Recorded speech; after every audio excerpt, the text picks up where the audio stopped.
Olá, boa tarde, seja muito bem-vindo ao RIC Séries, que nesta edição fala de um dos casos de maior repercussão no noticiário nas últimas semanas: o assassinato de Raíssa Ferreira. Um crime cometido em família, por pai e filho.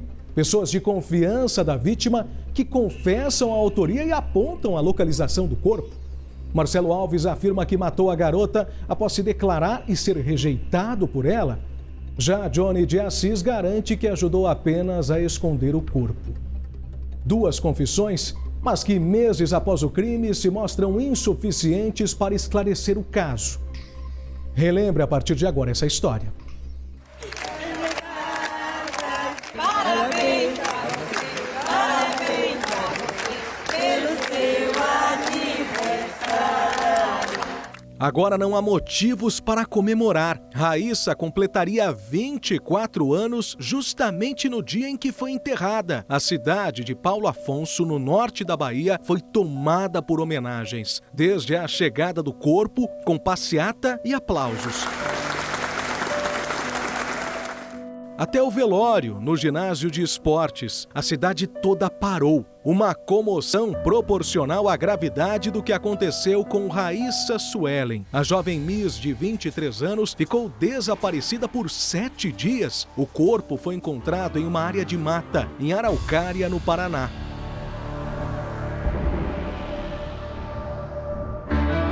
A gravação que você acabou de ver foi feita nesta rua, na frente da casa onde Raíssa morava, em Curitiba. A jovem Miss se mudou para o Paraná há 3 anos, saiu do interior da Bahia em busca de melhores oportunidades. E o que era para ser só mais uma recordação se tornou uma das últimas gravações de Raíssa viva. E mais, uma prova importante sobre quem estava com ela. Eu brinquei com ela, eu falei assim, na hora que você entrar no carro, abaixa o vidro pra me fazer um vidinho fofo. E aí na hora que ela entrou, ela não tinha abaixado, aí eu gritei ela e pedi pra ela abaixar. Aí eu gravei o vídeo e eu postei. O que você pensa agora dessa gravação? Acho que dói muito porque ela tá ali feliz e ao mesmo tempo tá do lado de quem tirou ela da gente. Dentro do carro estava o humorista Marcelo Alves dos Santos. Para Raíssa, um amigo de confiança que ela conhecia desde os 9 anos de idade. Como é que foi naquela segunda-feira? O que ela te contou? Para onde ela estava indo? Ela disse que ia para São Paulo e que ela tinha uma proposta de emprego muito boa. E ela passou toda essa confiança pra gente, que ela estava indo atrás desse emprego, que receberia bem melhor, que ela não precisaria pagar aluguel e que ela teria outras oportunidades. Ela descreveu o Marcelo como um pai. Como um pai. Ela falou, ele é como um pai pra mim, um mentor da minha vida. E você se lembra se ele falou alguma coisa, se ele parecia animado? Não, ele não falou muito, ele só cumprimentou e depois deu tchau. Eu não estava tenso e nem nada, ele estava normal. Eu só vi que ele era uma pessoa bem mais velha do que ela, né? Mas como ela comentou que era como um pai, pra mim foi normal. Mas depois que Raíssa entrou no carro com Marcelo, ela desapareceu. Em menos de 20 minutos, o celular ficou sem sinal, desligado. Marcelo, gravado no carro com Raíssa, foi intimado a prestar depoimento, ainda na condição de testemunha. Mas quando chegou na delegacia, confessou que matou a jovem e contou o porquê. Me declarei para ela, eu falei, não tem São Paulo, não tem viagem, não tem emprego. Eu trouxe você aqui porque eu estou gostando de você. E eu me declarei para você, estou me declarando agora. E eu quero ficar com você. E quando eu falei isso, ela falou, você é mentiroso, você disse que tinha emprego em São Paulo, disse que eu ia para São Paulo, você está mentindo. Como é que eu vou ficar com você, seu gordo, feio, mentiroso, nojento? E começou a gritar alto. E eu fiquei com muito ódio, sabe? Muita raiva e perdi a cabeça. Marcelo levou a polícia até essa área de mata em Araucária, na região metropolitana de Curitiba. O corpo de Raíssa estava coberto com uma lona e com uma sacola plástica na cabeça, enterrado em uma cova rasa. O crime teria acontecido a 5 quilômetros de distância daqui, nessa casa azul em Curitiba. Marcelo morava com mais 2 pessoas, Johnny de Assis e a esposa dele. Enquanto Marcelo ficou preso, Johnny pôde pagar fiança e responder ao processo em liberdade. Liberdade usada pelo rapaz para se defender, inclusive publicamente. No momento de desespero, por amor e compaixão ao meu pai, eu sei que eu errei, não estou aqui para justificar o meu erro, mas para assumir ele. Mas foi por pura compaixão. Em entrevista à jornalista Beatriz Frenner, ele deu detalhes do que fez ao se deparar com o corpo de Raíssa dentro da própria casa. A casa está diferente agora porque os móveis foram retirados, mas o Johnny vai explicar pra gente a dinâmica do momento que você chegou e descobriu o que tinha acontecido. O que o Marcelo te falou, como foi a reação dele, a sua e essa conversa que começou entre vocês aqui na cozinha.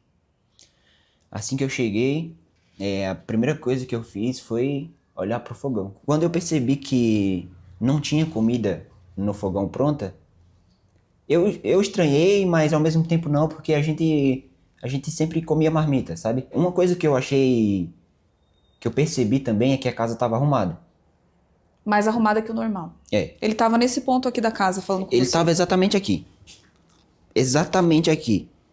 E ele falava pra mim repetidamente: não se desespere.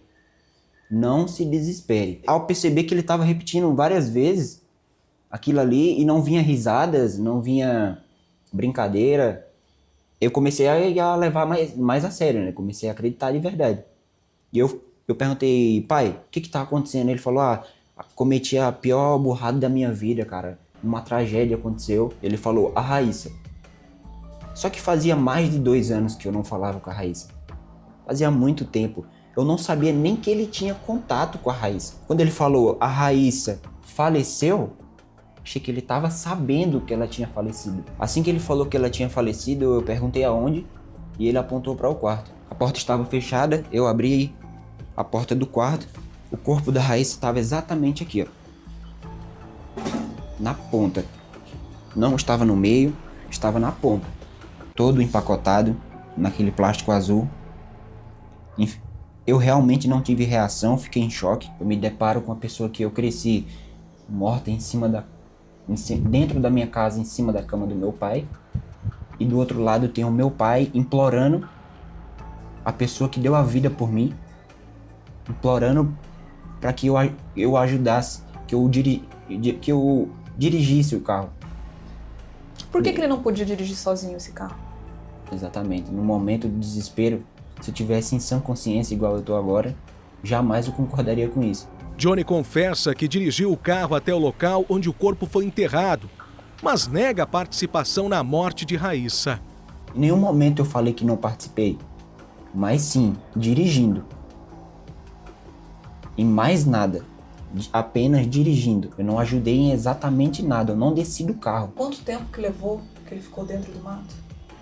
Eu acho que eu não tenho uma noção muito grande de tempo, mas deve ter ficado uns 30, 40 minutos. Mas ele não levou nenhuma ferramenta daqui pra isso? Não, eu não vi ele cavando esse buraco. Eu creio que aquilo ali ele já tinha cavado antes. Antes quando? Acho que horas antes. Eu tava trabalhando à tarde.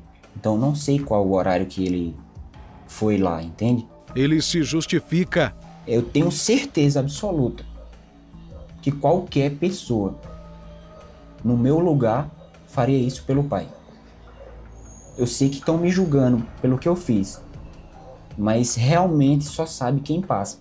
Mas Johnny não era filho de Marcelo. Os dois se conheceram em Paulo Afonso, na Bahia. Johnny era adolescente e ainda usava o nome de registro, Giovan. Tinha irmãos, primos, tias e tios, tinha família. Porém, a mãe dele não é mãe biológica. Aqui cuidou dele, pegou ele para criar. A minha mãe biológica, por ser nova, não tinha condições de me criar. O meu pai biológico me pegou dela com 3 meses de vida. E ele já tinha vivido com a minha mãe de criação. E ele falou: cuida do meu filho. Johnny, na época Jeovan, participava de um projeto social na Bahia. Aula de artes marciais. Marcelo era o professor. No projeto social, eu tinha cerca de 8 a 9 anos de idade. Foi aí que eu conheci o pai. Foi através desse projeto mesmo que a gente começou a ter esse afeto.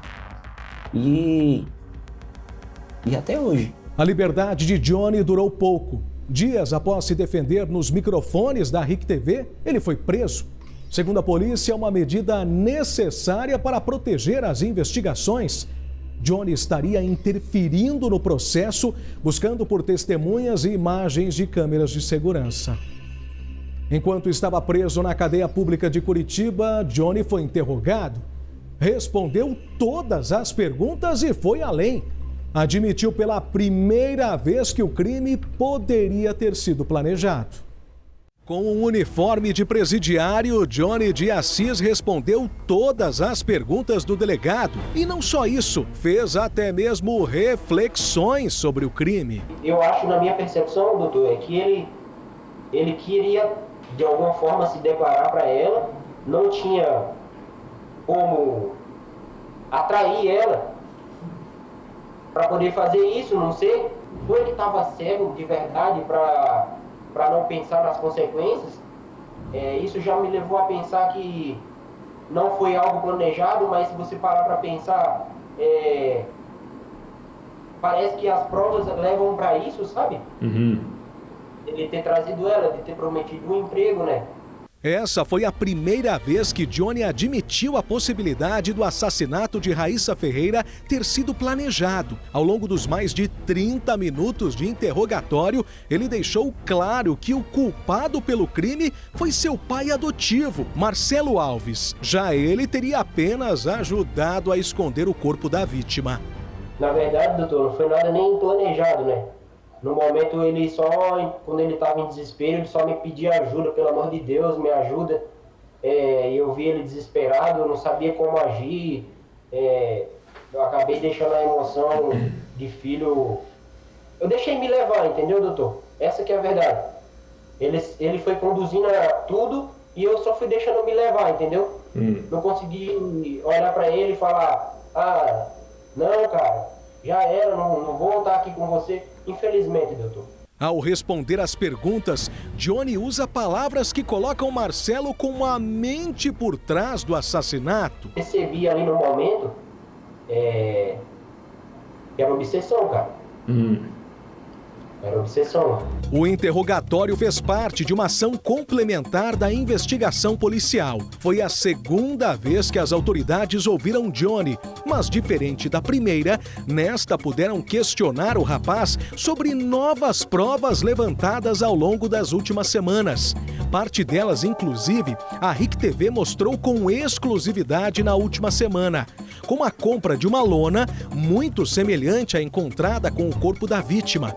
Compra que, segundo testemunhas, foi feita por Marcelo 2 dias antes do assassinato. Teve também a localização dos celulares dos investigados, uma perícia que indicou a possibilidade de Marcelo ter descartado o aparelho de Raíssa um dia depois do crime. E mais, o humorista pode ainda ter tentado fugir para São Paulo ou tentado criar um álibi com uma falsa viagem. Já o aparelho de Johnny levantou suspeitas de que o rapaz possa ter tentado apagar os rastros enquanto descartava os pertences de Raíssa e preparava a ocultação do cadáver. Sobre esse assunto, o delegado questionou Johnny. Tu saiu ali por volta de 2h30, Johnny, da casa e voltou com uma sacola. Tu lembra o que tu foi comprar? Eu não lembro, doutor. Não sei se foi o saco de lixo que ele tinha me pedido ou se foi a marmita, não lembro. Uma dessas duas coisas. A perícia dos celulares rendeu ainda outros questionamentos. Ao todo, 3 aparelhos foram entregues, 2 de Johnny e 1 de Marcelo. O problema é que a investigação descobriu que o humorista tinha um segundo aparelho, que simplesmente sumiu. A ex-namorada de Johnny, ao ser ouvida pela polícia, falou desse celular. O Johnny, ele tem quantos celulares? O Johnny, celular só tem um. E o Marcelo, ele tinha um? Tinha celular? 2. 2 celulares? 2 telefones. O Samsung é só para trabalho. e o iPhone é pessoal dele. Mas cadê esse aparelho? Como um aparelho pessoal, do uso do dia a dia, desaparece dessa forma? Segundo Johnny, ele foi vendido a pedido de Marcelo. Mas detalhe, dias depois do crime. Esse celular aí eu vendi depois, mas foi para pagar a conta. O meu pai já não estava usando mais aquele telefone, porque ele descarregava rápido e ele já tinha formatado o celular e pedido para mim. Por que vocês não venderam antes esse telefone? Não sei, doutor, foi porque ele me pediu para vender depois. Além da venda do celular, Johnny fez outros movimentos vistos pela investigação como suspeitos após o crime. Ele teria ido a comércios vizinhos à casa dele em busca de imagens de câmeras de segurança. Seria uma tentativa de ocultar provas? E por que depois tu foi na vizinhança lá procurar a imagem das câmeras de segurança? Minha cabeça não sabia, doutor, o que estava fazendo. A vontade que eu tinha, na verdade, assim, por um momento, quando eu fui ali no vizinho, era querer saber, porque ele mentiu para mim também. Do armário, do trabalho, ele mentiu para mim. Johnny deu ainda detalhes das horas anteriores ao crime. Afirmou que não sabia de nenhum encontro entre Raíssa e Marcelo, muito menos de uma viagem dos dois a São Paulo, envolvendo uma suposta oportunidade de emprego. Falou apenas que no dia anterior ao crime fez um favor a Marcelo ao pegar um carro com um amigo. O mesmo veículo que foi usado para transportar o corpo de Raíssa. Ele perguntou para mim, Johnny, será que você pode conversar com o para ver se ele me empresta o carro para eu pegar um armário? Só que no momento eu não desconfiei absolutamente nada, eu achei que meu pai jogava limpo comigo, assim, em relação a ele. Porque sempre falei tudo da minha vida para ele, sabe? O empréstimo do carro e a compra da lona preta dias antes do crime estão entre as principais evidências que fazem a polícia acreditar que o crime foi planejado. O próprio Johnny admite essa possibilidade. Se parar para pensar, parece que as provas levam para isso, sabe? Ele ter trazido ela, de ter prometido um emprego, né? O interrogatório aconteceu quando Johnny ainda estava preso temporariamente na cadeia pública de Curitiba. Agora Johnny já está livre e responde pelos crimes de ocultação de cadáver e fraude processual, sem nenhum tipo de restrição. A defesa dele afirma que ele está à disposição da justiça e com familiares. No entanto, até onde se sabe, a família de Johnny vive a 2.600 quilômetros em Paulo Afonso, no interior da Bahia. Fato é que, diferente do início das investigações, ele agora não quer falar, quer distância da imprensa e dos holofotes. Já a família de Raíssa espera ainda esclarecimentos, entender, afinal de contas, se o que Johnny e Marcelo falam é a verdade.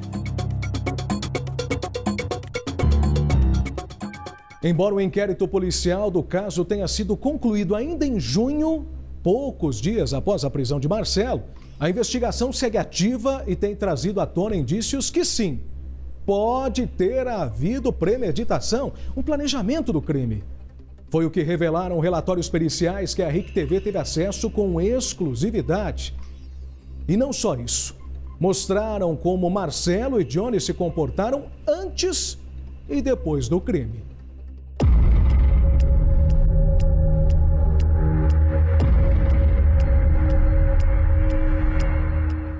A RIC TV teve acesso com exclusividade a relatórios importantes que podem apontar possíveis contradições naquilo que foi dito por Marcelo Alves e Johnny de Assis. Em um dos documentos, a equipe de investigação detalha o que foi encontrado no celular do humorista. Uma semana antes do crime, Marcelo conversa com Raíssa sobre a falsa proposta de emprego no estado de São Paulo. Aí você vai ficar lá, vai tomar conta de tudo, a gente vai acertar tudo certinho como que é. Se você quer receber um fixo ou quer receber uns 3 aluguéis de uma kitnet, ou um fixo, tudo isso aí a gente vai acertar na segunda, valores, entendeu? Aí já te adianta alguma coisa também para você ficar de boa lá. A promessa de Marcelo era que Raíssa administraria kitnets na cidade de São Paulo. Além de ter um bom salário, iria ter que lidar com menos despesas das que levava até então em Curitiba. Diante disso, Raíssa demonstrou a ele entusiasmo. Não, para mim, só de ter um lugar para ficar sem precisar pagar aluguel já tá ótimo. Nossa, na hora. Segundo a polícia, a proposta de emprego não passou de uma invenção criada por Marcelo para atrair Raíssa até a casa dele.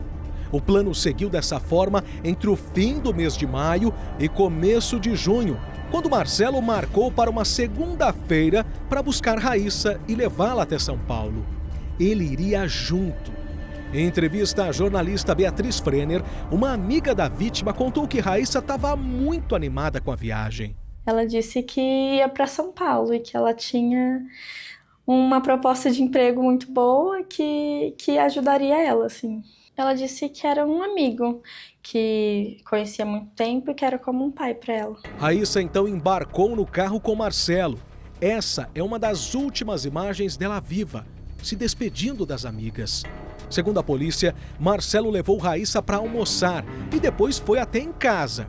Essas imagens mostram os dois chegando por volta do meio-dia. Depois das 14h, quem chega de moto é Johnny, que passa as próximas 3 horas no entra e sai da residência. Para os investigadores, Raíssa já estava morta nessa altura e Johnny fazia de tudo para sumir com os pertences da garota. Em um dos relatórios periciais que analisou a localização aproximada dos celulares dos investigados, vemos o destaque para o aparelho de Johnny, que ficou fora do alcance por várias horas no dia do assassinato. Na avaliação dos investigadores, isso foi feito por Johnny de forma proposital. Primeiro, o sinal do celular some perto das 2h15 da tarde, quando ele chega na casa. Só volta a denunciar a localização no fim da tarde, por cerca de 15 a 20 minutos, enquanto Johnny vai até um posto de combustíveis da região para comprar um galão com gasolina. Ele precisava abastecer o carro e teria levado o celular para pagar o produto. Johnny então volta para casa, deixa o celular, sai com Marcelo, mas dessa vez de carro e com o corpo da vítima no porta-malas. Para a polícia, Johnny inicialmente tentou esconder as evidências e principalmente a ocultação do cadáver. O mesmo documento mostrou ainda as localizações aproximadas dos 2 aparelhos celulares de Marcelo. O destaque ficou para o dia seguinte ao crime. Em 3 de junho, perto das 6 da tarde, quando o celular de Marcelo estava nas proximidades do Parque Barigui. Detalhe, junto com o aparelho de Raíssa. A polícia acredita que, nesse momento, o humorista tenha descartado o celular. Nessa altura, Raíssa já era considerada desaparecida e familiares tentavam entender o que poderia ter acontecido. A primeira pessoa a ser acionada foi justamente Marcelo e Johnny. O rapaz chegou a mandar um áudio justificando o que teria acontecido. Ela tinha pedido uma carona pro pai, para poder dizendo que ia para São Paulo. Perguntou se não podia pegar uma carona junto com ele. Aí eles passaram aqui em casa. Quando vieram aqui em casa, aí ela perguntou se ela não podia. Aí diz ela que tinha desistido de ir para São Paulo e perguntou se podia ficar aqui. Foi aí que aconteceu isso. O pai falou que não tinha como, né? Que nem eu te expliquei aí, por conta de mim e da Luana. E aí ela foi, não sei se chamou o Uber ou se era amigo, se era conhecido. E aí pegou as coisas e saiu, entendeu? Na tentativa de criar um álibi, confirmar que existiu a tal viagem a trabalho em São Paulo, em 4 de junho, ou seja, 2 dias após o crime, Marcelo de fato pegou a estrada, pegou a BR-116. Mas ele não foi muito longe. A localização aproximada do celular de Marcelo colocou o motorista na mesma rodovia, na região de Jacupiranga. O local fica a cerca de 150 quilômetros de Curitiba e 260 da capital paulista. As autoridades suspeitam que ele tenha ido apenas até o trecho rodoviário e retornado para a capital paranaense imediatamente. A perícia descobriu ainda que Marcelo, em uma nova tentativa de sustentar a narrativa de que nem ele e nem Johnny tinham algo a ver com o sumiço de Raíssa, chegou a enviar um áudio para a vítima, já depois de morta. Ô Raíssa, boa noite. Rapaz, onde é que tu tá, hein, bicha? Entre em contato, tá todo mundo preocupado com tu aqui, cara. Faz tempo, desde segunda-feira que tu não entra em contato com ninguém. Aparece, pelo amor de Deus, cara. Tá todo mundo preocupado e a gente tá se virando aqui nos 30 pra ver o que pode fazer pra falar com um, com o outro, pra saber onde é que tu tá. Entra em contato com nós aí, homem de Deus, pelo amor de Deus.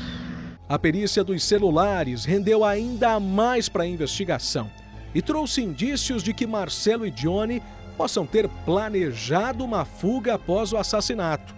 A informação surgiu no depoimento da ex-sogra de Johnny. E eles estavam assim muito desesperados e trabalhando, e dinheiro. Eu falei, mas meu Deus do céu, mas quem precisa trabalhando, 3 trabalhando dentro de uma casa, como é que fica numa situação dessa, né? Uhum. Mas eu acredito que esse desespero por arrumar dinheiro era desespero para juntar dinheiro para fugir. Uhum. Não era outro para outra coisa. A análise do celular de Marcelo confirmou o relato. Nos dias após o crime, Marcelo começou a vender vários itens pessoais, como ferramentas. Negociações foram feitas de itens sendo vendidos a R$40, R$50. A polícia acredita que Marcelo quisesse juntar dinheiro e rápido. Entre os arquivos que a RIC TV teve acesso, outro deve ser levado em consideração pela polícia.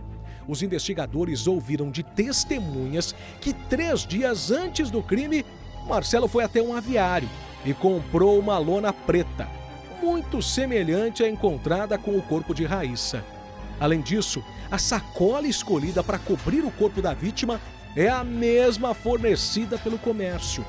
Nós fomos até o comércio que teria sido visitado pelo humorista. O local fica a menos de 200 metros da casa dele. Aqui fomos recebidos por funcionários que confirmaram a compra. Ele chegou, pediu 3 metros de lona, até estava tendo chuva, né? Tinha chovido uns dias antes, né? Então estava saindo bastante lona.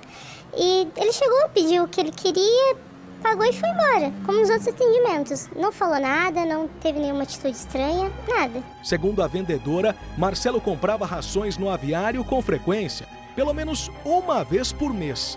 No sábado, dia 31 de maio, ao pedir a lona, não disse para que a usaria e muito menos esboçou nervosismo ou qualquer atitude suspeita. Ele veio, comprou, pagou, foi embora. Ele era uma pessoa muito séria, então não teve nenhum comportamento diferente. O aviário conta com várias câmeras de monitoramento, porém, segundo a funcionária, as imagens do dia foram apagadas automaticamente pelo sistema de segurança. No relatório pericial, a investigação destacou ainda a semelhança entre as sacolas fornecidas pelo comércio e a escolhida para cobrir a cabeça de Raíssa. Semelhanças que fazem a polícia acreditar que sim, Marcelo e Johnny podem ter planejado o crime com dias de antecedência.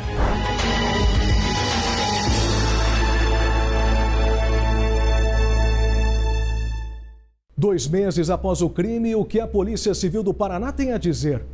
Afinal, já é possível saber a real participação de Johnny no crime? É o que você vê a seguir.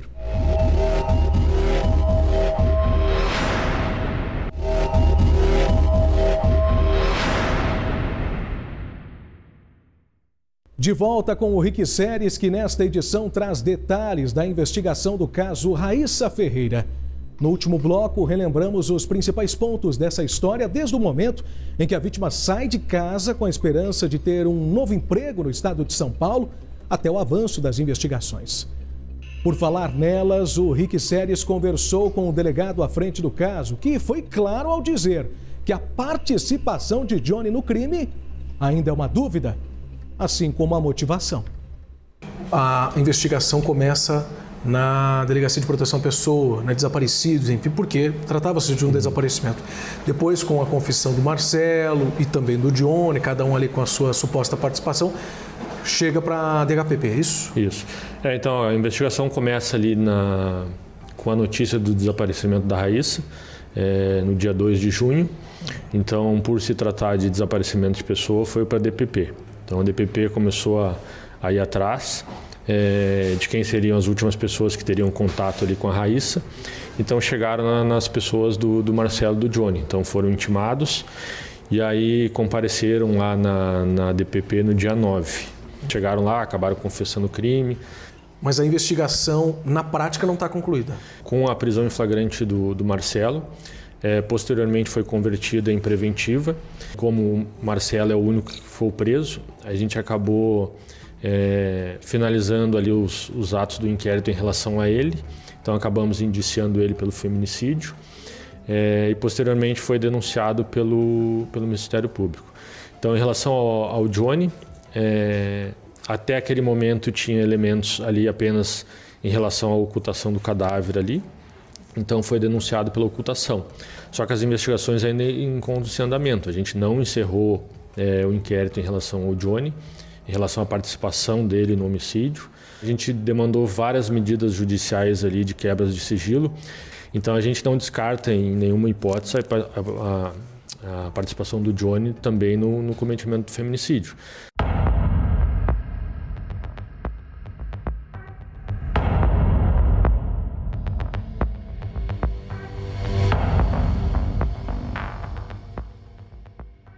Agora a gente conversa com o advogado que representa a família de Raíssa, Leonardo Mestre, que pode nos contar primeiro como que a família da Raíssa tem lidado com esse luto. A família ainda vive o luto e sofre muito. E por que sofre? Porque não existem respostas sobre o que aconteceu com Raíssa. Nós temos o corpo, esse corpo já foi sepultado, a família já se despediu dela. No entanto, o que aconteceu com ela no último dia de vida ainda não se sabe. A confissão do Marcelo foi o suficiente, tem sido o suficiente para a família? Não, ambas confissões foram mentirosas. Elas dão indícios de autoria, de quem praticou o crime. No entanto, os elementos, as circunstâncias não correspondem à verdade. Foi apresentado aos policiais uma versão pronta, em que indicava ali um homicídio privilegiado e que o outro suspeito tinha participado apenas da ocultação.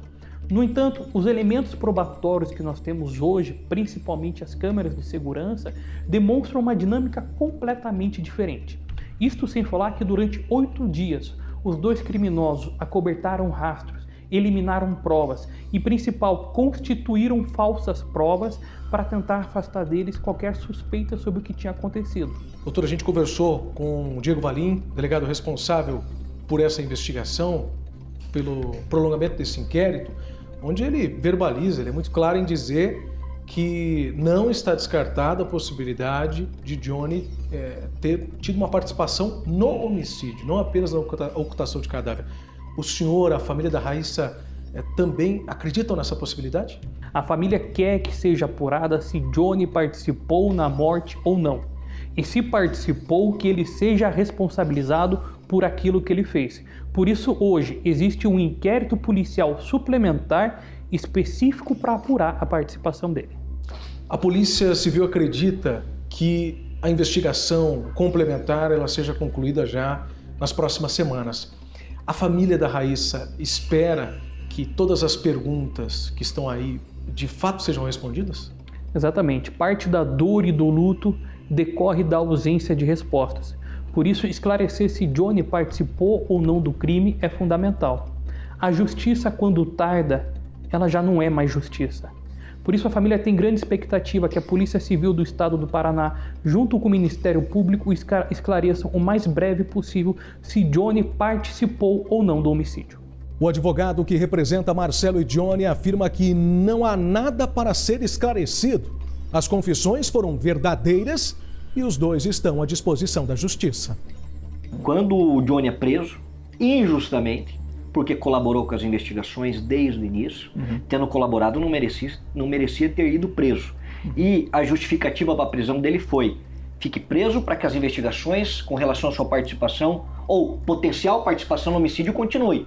E o que ficou provado? Que ele não participou. Isso já mostra um erro judiciário. Ele não atrapalhou as investigações, ele ajudou as investigações.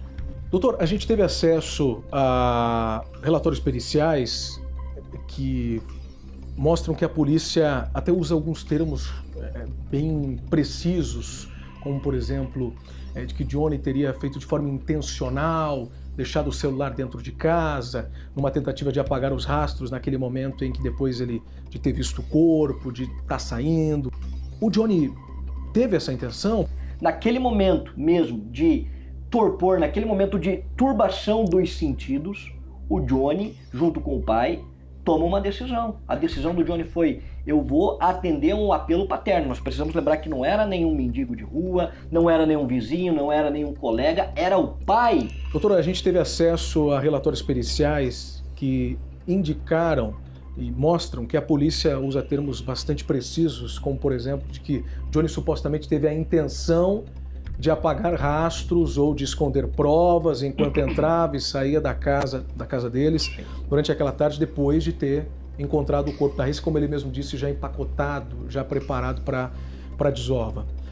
De fato, ele tinha ideia, tinha esse planejamento já na cabeça de como lidar com uma situação como essa? De forma nenhuma. A partir do momento que ele atende esse apelo, necessariamente, que era de ocultar ou ajudar a ocultar o cadáver, nesse momento ele já está apagando provas. Afinal de contas, se ele está ocultando o cadáver, ele está apagando provas. Se ele quisesse naquele momento entregar ao pai, se ele quisesse naquele primeiro momento assumir o delito, teria feito. Não o fez por conta desse apelo paterno.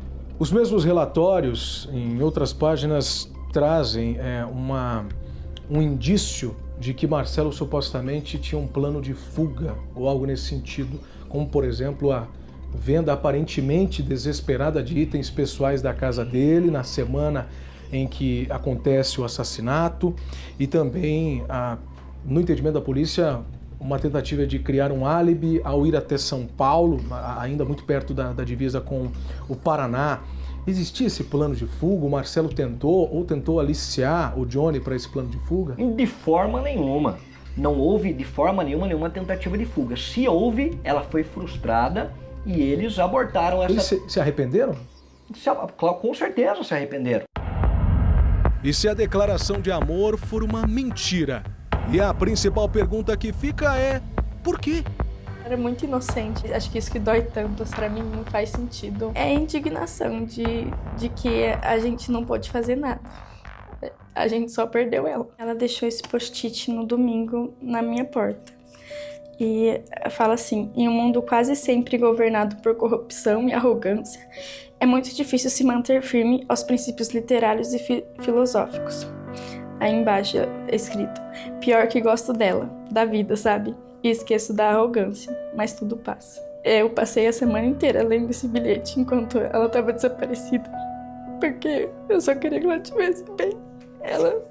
Ela gostava de viver.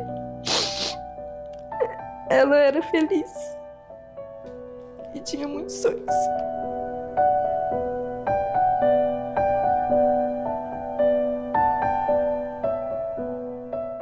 Fato é que a investigação do caso Raíssa está a todo vapor e deve trazer novidades ao longo das próximas semanas.